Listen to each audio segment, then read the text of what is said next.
ngayon ang ating mga PNP Carmona upang magkaroon ng community checkpoint dito sa Barangay Bangkal, Carmona, Cavite.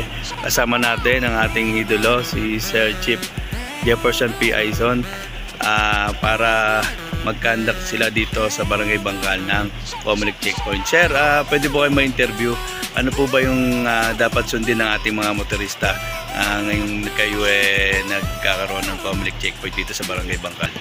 Ngayon po ay nagkakaroon kami ng community checkpoint dahil sa ating Barangay SK Election 2023.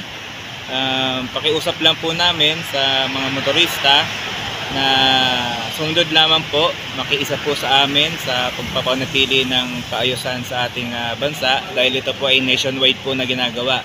So magkakaroon po ng abala sa inyo, pero sana po ay makikooperate na lang po tayo dahil para din po sa inyo ito. Mga kriminal po ang aming habol po, kaya sana po wag tayong umiwas sa checkpoint.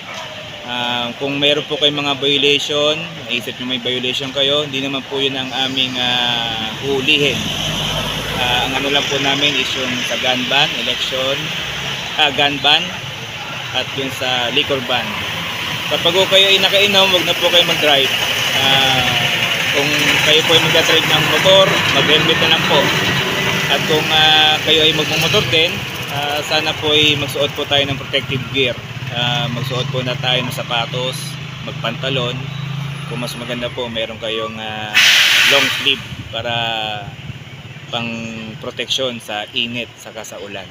Yan, isang magandang tip na binigay sa atin ni Hepe. Yan, mga motorista, kung kayo po ay mapapadaan dito sa kahabaan ng Barangay Bangkal, Carmona, Cavite, sundin nyo lang po yung mga tips na binigay ni Sir Chief Jefferson P. Aizon para hindi po kayo matikitan o mahuli dito sa Barangay Bangkal. Ayan mga ka-idol, nandito tayo sa kahabaan ng Barangay Bangkal, Carmona, Cavite. Malapit tayo sa katabi ng PNP station. Ayan, ang mga PNP Carmona, yung mga idol natin ay nagkakandak ng checkpoint, community checkpoint, dahil nalalapit ng halalan ng barangay. Kaya sila ay nagkakandak ng community checkpoint. Ayan ho, mga motorista natin ay kanilang pinatatabi upang ma-inspeksyon ang kanilang mga motor kung kumpleto ba ang papeles at may mga lisensya ang ating mga motorista. Sa pangunguna ng ating PNP Chief Sir Jefferson P. Aizon, PNP Carmona. Yan po.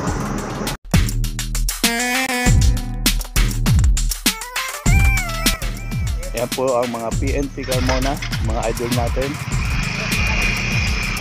Yan po, nagkakatok sila ng community checkpoint. Okay. Mga idol natin PNP Carmona. Lalo na yung mga motoristang walang helmet at walang papel ang kanilang mga motor.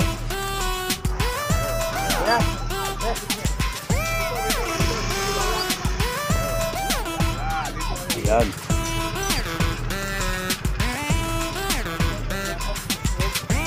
Sir, ano po ba yung ang sinasagawa nyo ngayong gabi, gabi na to? Pwede po ba yung ma-interview, sir? Okay po, sige po. Una-una, magandang umaga na po at ang kasagawa po kami ng community checkpoint kasi po ngayon ay start na ng election period. So meaning, bawal na po magdala ng baril. Meron na po tayong gun ban. Para yan sa paalala sa mga motorista, lalo na yung mga walang helmet, no sir, no?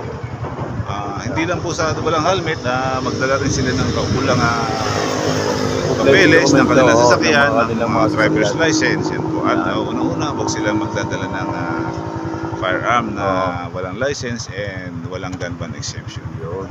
Salamat po, Sir Mercado, okay po. Sa inyong magandang salita para sa ating mga manonood at isang magandang halimbawa yung mga sinabi para sa mga motorista. Yan po. Pupunta tayo dito sa police station ng PNP.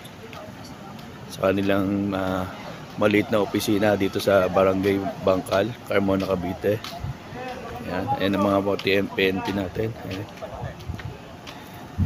Ayan ang ating masipag at iniidolong PNP Chief Jefferson P. Piso.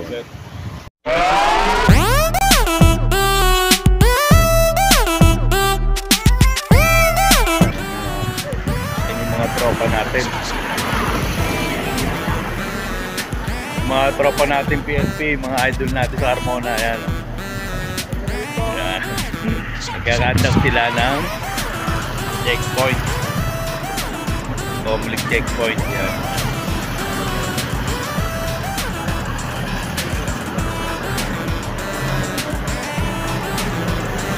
Bali, umaga na to. Umaga na. At 1 AM na tayo ng umaga dito sa Barangay Bangkal at sila ay nagkakandak ng Comelec checkpoint.